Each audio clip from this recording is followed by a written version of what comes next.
नमस्कार। आता आपण ज्या ठिकाणी आलेलो आहे या ठिकाणाचं नाव आहे गंगोत्री धाम। हिमालयामध्ये 4 धाम आहेत। याच्यामध्ये पहिले धाम आहे यमुनोत्री, दुसरं धाम आहे गंगोत्री, तिसरं धाम आहे केदारनाथ, चौथं धाम आहे बद्रीनाथ। तर यातील हिमालयातील या आपल्या दुसऱ्या धामामध्ये म्हणजेच गंगोत्री धामामध्ये आपण या ठिकाणी आलेलो आहे। आपण सगळ्यांनी गंगा मातेवरती जाऊन विधिवत अशा पद्धतीचं काहींनी आंघोळ केली, काहींनी हातपाय धुतलेले आहेत। आपण गंगाजल आपल्या बरोबर संग्रहित केलेलं आहे। गंगा मातेंचं सगळ्यांनी आपण दर्शनही केलेलं आहे। तर आता गंगा माता ही पृथ्वी तलावरती का आली व कशी आली, कशा करता आली याच्याबद्दलची आपण शास्त्रामध्ये म्हणजे श्रीमद भागवतामध्ये आलेली जी काही कथा आहे ती कथा मी तुम्हाला सांगतो। बहुद्रुक नावाचे एक राजे होते। त्या राजांनी शेकडो लग्न केली होती। पूर्वीच्या काळामध्ये शेकडोनी पत्न्या प्रत्येक राजाला त्या ठिकाणी असायच्या। त्याच न्यायाला धरून बहुद्रुक नावाच्या राजाला शेकडो पत्न्या होत्या, परंतु कुठल्याही पत्नीला मूळबाळ झालेलं नव्हतं।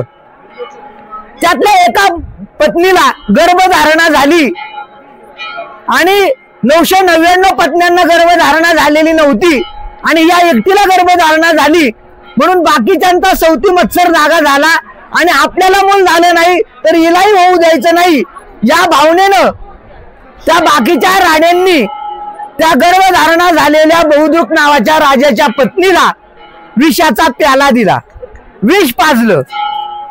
तो गर्भ सुद्धा इतका ताकदवान आणि इतका बलवान आणि इतका शूर होता की त्या विषासकट तो गर्भ जन्माला आला आणि विषासकट तो गर्भ जन्माला आला म्हणून त्या बाळाचं नाव, त्या मुलाचं नाव सगर ठेवलं। विषाला संस्कृत मध्ये गर म्हणतात आणि तो गरासकट म्हणजे विषासकट बाहेर आला, सगर बाहेर आला म्हणून त्याचं नाव सगर ठेवलं।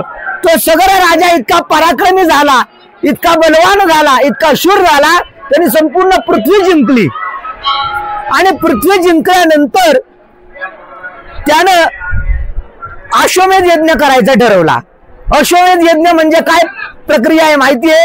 एक घोडा सोडला जातो, आपल्या राज्यातून दुसऱ्या राज्यात घोडा जातो, घोडा दुसऱ्या राज्यात गेला की तिथल्या राज्यानं एकतर यांचं मांडलिकत्व मान्य करायचं, यांचं हे आमचे राजे आहेत हे मान्य करायचं, अन्यथा त्यांच्याबरोबर युद्ध करायचं।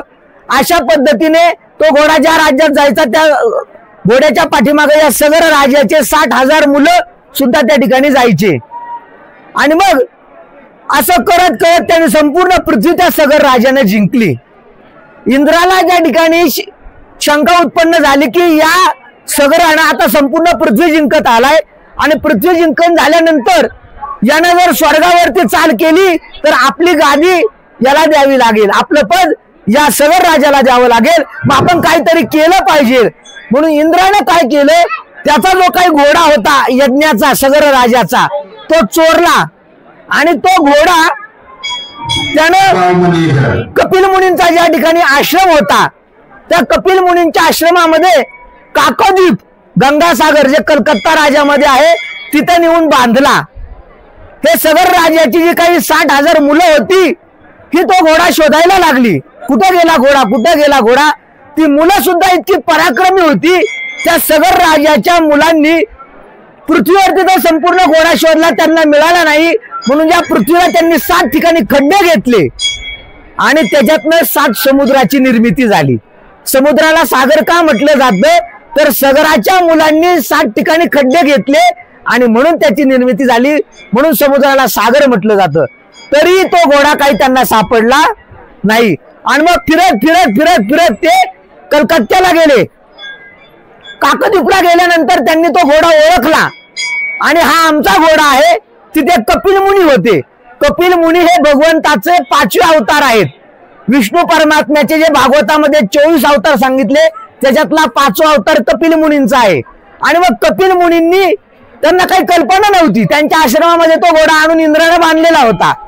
ही 60,000 मुलं त्या घोड्याच्या पाठीमागे घोडा शोधत शोधत तिथं गेली आणि या साधूच्या आश्रमामध्ये आपला घोडा आहे, या साधूने आपला घोडा चोरला म्हणून कपिल मुनींची निर्वसना टिंगल टवाळी आणि चेष्टा ती मुलं करू लागली। हे भगवंताचा अवतार असलेलं ऋषितुल्य एक व्यक्तिमत्व, आणि मग त्या साधूची टिंगल, साधूचा प्रमाद घडल्यामुळे एक अग्नी तयार झाला, आणि अग्नी तयार झाल्यानंतर त्या अग्नीमध्ये त्या सगळ्या राजाची सगळी मुलं जळून भस्मसात झाली. सगळी मुलं तिथं जळून खाक झाल्यानंतर त्या सगळ्या राजाचा जो काही नातू होता त्याचं नाव अंशुमानू होतं. त्या अंशुमानूने सगळ्या राजाला विचारलं, गेले कित्येक दिवस झालं आपला यज्ञाचा घोडा आपल्याकडे आला नाही, माझे वडील चुलते कुणीही परतलेलं नाहीये, आपला घोडा कधी येणार, कधी आपला यज्ञ होणार, कधी आपण राजे बनणार, कधी या पृथ्वीचं सार्वभौम पदवत आपल्याला या ठिकाणी प्राप्त होणार. त्यावेळेला सगळ राजा सुद्धा चिंताक्रांत झाला. अंशुमानून विचारलं, आजोबा तुमची जर आज्ञा असेल तर मी जातो आणि तो घोडा शोधून आणतो, माझ्या त्या वडिलांना चुलत्यांना सगळ्यांना शोधून आणतो. मग सगळ्याच्या चरणावरती अंशुमानून डोकं ठेवलं आणि तो अंशुमानू सुद्धा तो घोडा शोधायला निघाला. घोडा शोधत असताना तो सुद्धा कपिल मुनींच्या आश्रमामध्ये काकद्वीपला आला आणि त्यानं तो घोडा ओळखला. पण जी चूक वडिलांनी आणि चुलत्यांनी केली ती चूक त्यानं केली नाही. त्यानं श्री संतांची माता चरणावरी साष्टांग हे करी दंडवत, साधूला दंडवत घातला आणि विनम्र भावाने विचारलं की हा जो काही घोडा आहे हा कुणाचा आहे, हा इथे कसा आला. तर त्यावेळेला कपिल मुनींनी सांगितलं की असं म्हणतात हा घोडा सगळ राजाच्या अश्वमेध यज्ञाचा हा घोडा आहे. हो म्हणले, मीच त्या सगळ राजाचा नातू आहे, हा घोडा आमचा आहे. पण या घोड्याच्या पाठीमागे आलेले माझे वडील चुलते हे कुठे गेले. मग समोर तो राखेचा ढीग पडलेला कपिल मुनींनी, समोरची राख दिसते, ज्या अस्थी दिसतात ना या तुझ्या सगळ्या त्या पूर्वजांच्या अस्थी आहेत. म्हटले ते इथे जळून भस्मसात कसे झाले. कपिल मुनींनी घडलेला प्रसंग सांगितला. हा घोडा इथं कसा आला, का आला मला काही माहिती नाही, पण यांनी माझ्यावरती आरोप केला की मी घोडा चोरला आणि मग त्यातनं अग्नी तयार झाला आणि त्या अग्नी देवतेनं यांना भस्म करून टाकलं. म्हटलं तुमच्यासारख्या साधूची माझ्या वडिलांनी माझ्या पूर्वजांनी टिंगल केली तर मग आता, आणि अग्नीने त्यांना या ठिकाणी जाळून टाकलं. अर्ध्या आयुष्यामध्ये ते या ठिकाणी गेले. मग आता हे अधपतनाला गेले, हे मुक्तीला गेलेले नाहीत. यांना जर मोक्ष मिळवून द्यायचा असेल तर मला काय करावं लागेल. कारण का साधूची टिंगल करून अर्ध्या आयुष्यामध्ये अपघात घडून हे वारलेले आहेत.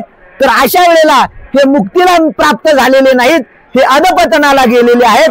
तर यांच्या उद्धाराकरता मी काय केलं पाहिजे. कपिल मुनींनी सांगितलं, स्वर्गातली गंगा मृत्यूलोकामध्ये आली आणि त्या गंगेचा स्पर्श जर यांना झाला, गंगेने यांना यांच्यामध्ये जर सामावून घेतलं तर यांचा उद्धार होईल.